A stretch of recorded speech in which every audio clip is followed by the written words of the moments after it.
यह कहानी सन 1970 के दशक में एक छोटे से गांव में रामू नाम का एक गरीब किसान रहता था। रामू ईमानदार और मेहनती व्यक्ति था। वो अपने परिवार के साथ खुशहाल जिंदगी जी रहा था, लेकिन गांव के अमीर जमींदारों ने हमेशा उसे सताया और उसकी जमीन हड़पने की कोशिश की। क्योंकि रामू के पास उसके पूर्वजों की बहुत सारी जमीन थी, लेकिन वो सब जमीन बंजर थी और उस पर फसल नहीं होते थे। लेकिन जमींदारों के लिए वो जमीन सोने का अंडा जैसा था, क्योंकि वो जमीन गांव से दूर था और उस पर फैक्ट्री डालना बहुत आसान था, जिससे जमींदारों को वो रामू की जमीन किसी भी कीमत पर चाहिए थी। लेकिन रामू वो जमीन किसी को देना नहीं चाहता था।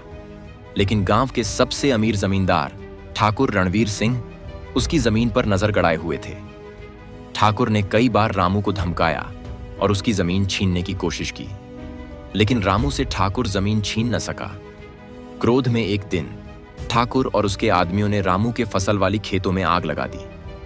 रामू ने पुलिस से मदद मांगी, लेकिन ठाकुर के प्रभाव के कारण कोई भी उसकी मदद करने को तैयार नहीं हुआ। ठाकुर ने रामू को अपनी जमीन बेचने के लिए मजबूर किया, लेकिन रामू ने इनकार कर दिया। इस पर ठाकुर ने रामू को बेरहमी से पीटा और उससे जमीन के कागज पर जबरदस्ती अंगूठा लगवाकर उसकी जमीन छीन ली। रामू अपनी पुरखों की जमीन खोकर बुरी तरह टूट चुका था और कुछ ही दिनों में उसकी जमीन छीन जाने के सदमे से मृत्यु हो गई। लेकिन उसकी आत्मा को शांति नहीं मिली। रामू की आत्मा ने बदला लेने का प्रण लिया और वह भूत बन गया। रामू की आत्मा ने एक एक करके उन ठाकुर के सभी लोगों से बदला लेना शुरू किया जिन्होंने उसे सताया था। ठाकुर रणवीर सिंह के घर में रहस्यमयी और डरावनी घटनाएं घटने लगीं। ठाकुर के आदमी एक एक करके मरने लगे। कोई छत से कूदकर अपनी जान दे देता, तो कोई अपने गले को ही काट लेता, तो कोई कुएं में कूदकर अपनी जान देने लगा। गांव में अफवाह फैल गई कि रामू की आत्मा बदला लेने आई है।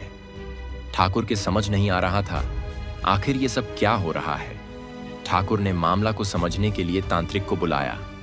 तब तांत्रिक ने ठाकुर को उसके सारे कर्म कांड के बारे में बताया। तांत्रिक ने बताया कि वो आत्मा बदले की आग में जल रही है।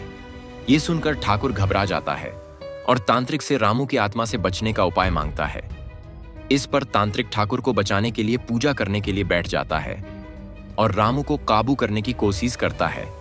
तभी रामू तांत्रिक के सामने आता है और उसको सावधान करता है और बोलता है कि ये मेरी मौत का बदला है। अगर तुम मेरे और ठाकुर के बीच आओगे तो तुमको नुकसान उठाना पड़ेगा।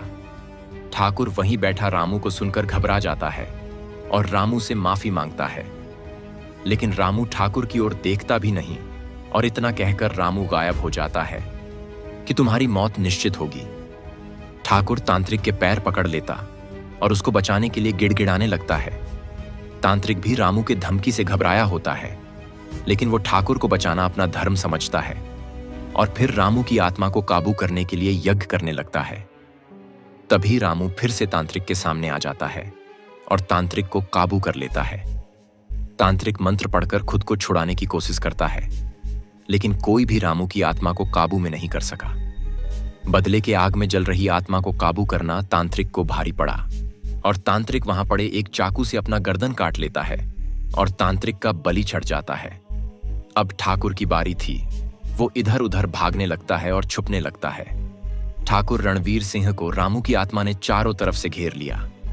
अब ठाकुर अपनी जान की भीख मांगने लगा, लेकिन रामू की आत्मा ने उसे माफ नहीं किया। रामू ने ठाकुर को उसी खेत में खींचकर ले गया जिसे ठाकुर ने हड़प लिया था। जमींदार उससे जान की भीख मांगता है, लेकिन रामू माफ नहीं करता है और वहीं पर ठाकुर को जिंदा जमीन में गाड़ देता है और जमींदार का अंत कर दिया। गांव में फिर से शांति आ गई, लेकिन रामू की कहानी गांव वालों के दिलों में हमेशा जीवित रही। यह कहानी यह संदेश देती है कि अत्याचार और अन्याय का अंत हमेशा बुरा होता है और सच्चाई और न्याय की हमेशा जीत होती है। रामू की आत्मा ने अपने बदले के बाद शांति पाई और वह हमेशा के लिए मुक्त हो गई। दोस्तों, उम्मीद है कहानी पसंद आई होगी। कृपया वीडियो को लाइक और चैनल को सब्सक्राइब जरूर कीजिए। धन्यवाद।